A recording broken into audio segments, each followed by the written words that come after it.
Hello tout le monde, j'espère que vous allez bien. Je vous ai mis super haut parce que je galère pour faire tenir ma caméra. Donc je vais même prendre mon petit marchepied et vous faire mon intro sur mon marchepied. On se retrouve dans une nouvelle vidéo recette, voilà. Donc je vais prendre le temps de vous filmer une recette que j'adore, qui est hyper simple. Et comme ça on va discuter un petit peu en même temps. C'est une recette de tatin de poireaux. C'est un peu, j'ai envie de dire, ma signature. Parce que j'aime bien la faire quand je reçois, ça fait un peu sympa, alors que vraiment il y a 3 ingrédients pour faire cette tatin. Il faut sachez que j'adore j'adore le poireau, genre vraiment c'est limite mon légume favori, donc je suis ravie de me faire ce petit kiff. J'espère que ça va vous plaire.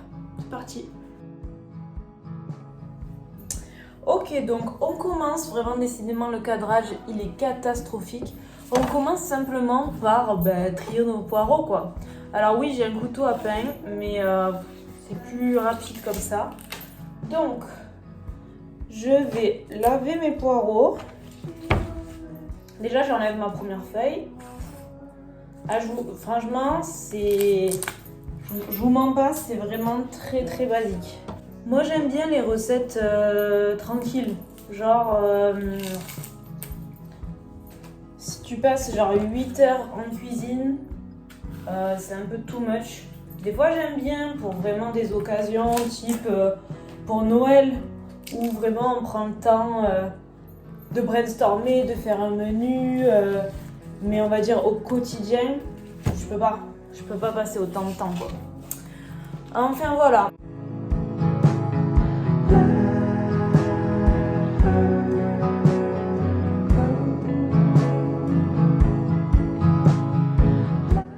Alors du coup, je viens de laver mes poireaux et j'ai pris une poêle. Je vais faire un petit peu revenir mes poireaux avec de l'huile d'olive. Moi j'avoue que je cuisine que avec du gros sel, donc je vais mettre un peu de sel, un peu de poivre et ensuite je vais mettre un petit peu... Bon alors normalement je mets du thym ou des herbes de Provence, mais j'en ai pas, voilà. Je l'avoue, une provençale sans herbes de Provence ça craint, mais voilà, je l'avoue. Donc en passant juste sel, poivre, huile d'olive. C'est vitesse. Pendant que mes poireaux cuisent, je vais faire mon fond de tarte, on va dire. Et pour ça, rien de plus simple non plus. C'est huile d'olive. Ensuite, vinaigre. Du sirop d'érable, équivalent, on va dire, d'une bonne cuillère à soupe.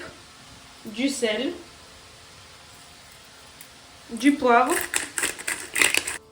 En fait, c'est comme une vinaigrette de salade. Généralement, dans une vinaigrette de salade, on met pas du sirop d'érable. Donc là, mon fond de pâte de tarte est fait. Mes poireaux cuisent et on y est presque... on ne va pas les laisser cuire très longtemps. Et j'allume mon four que je vais mettre à 180, 190 selon les fours. Je vais vous parler d'une pâte. C'est une pâte feuilletée. C'est ma découverte de l'année. Vous êtes un peu haut, il n'y a rien qui va. Cette vidéo est super mal cadrée. C'est une pâte sans gluten. Moi j'ai remarqué que le gluten, j'avais beaucoup de mal à le digérer. Même si j'adore le pain, genre je suis une grande fan de pain, je me suis rendu compte que quand je limitais le gluten, c'était quand même mieux. Donc là, par exemple, j'ai fait des cookies à la farine de riz et poudre d'amande, c'est pas mal. Et en fait, chez Monoprix, ils font la pâte feuilletée sans gluten. Mais ça c'est trop bon. C'est un côté un peu, quand c'est cuit, ça ressemble à de la pâte feuilletée, hein, mais ça refait penser à un truc un peu plus léger et donc de type feuille de riz, je crois. Voilà, donc c'est assez croustillant, c'est trop bon. Et le dernier ingrédient, ça sera la feta qu'on mettra à la fin. j'aimerais bien faire en fait plus de vidéos recettes et plus de vidéos lifestyle. Et du coup, dans mes recettes, j'ai toute une liste où c'est un peu genre mes recettes phares quoi. Où je fais très souvent le plat du réconfort que je l'appelle. C'est hyper rapide à faire. En gros, je coupe des poireaux plutôt en tronçons, genre 10 cm. Je les fais cuire vapeur. Moi, le poireau vapeur, c'est toute ma vie, j'adore ça. Donc, du poireau. Entre-temps, je fais des ravioles, donc des petites ravioles. Pendant que ça cuit tout ça, je prépare, on va dire, mon assiette. Et je vais mettre poireau, ravioles et saumon fumé. Là, je rajoute un peu de crème de soja sur le dessus, avec du parmesan ou de la feta ou du fromage râpé. Voilà, ça pour moi c'est le plat de réconfort rapide à faire.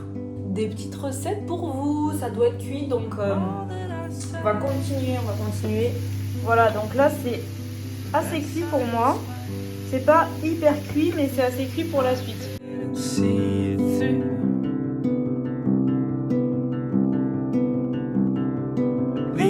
Chicago, I could have died there too.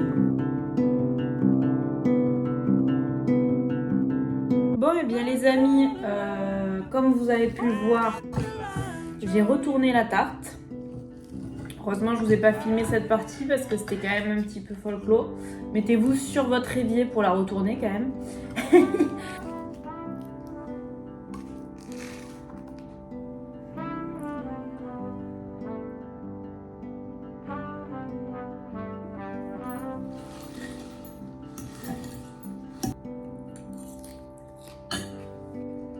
Bon alors dégustation en live. Trop bon. Croustillant. Moelleux. Réconfortant.